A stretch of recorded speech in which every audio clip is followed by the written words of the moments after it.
o'rtoqlar oldin bunaqa semizlik bo'lmasdi, harakat ko'p edi. Hozir semiz ko'p.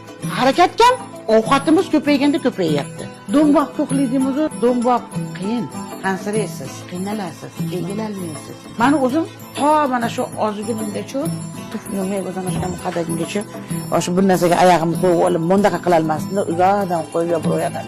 Men o'zim hali agar semirganda umuman egilamay qolarkanman. Ha, eslaysiz, hamma ikki qator ekan deb mana qo'yda bor ekan.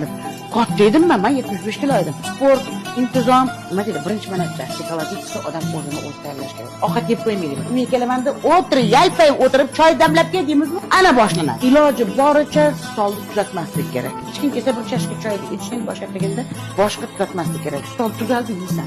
Lekin ovqatni ham endi yog'li qovurib yeyish kerak, xamir yeyish kerak. Xamir yeyish kerak, mana xamir yaxshi ko'raman, lekin men bir oyda bir marta yeyman. O'zimga norma qilib qo'yganman.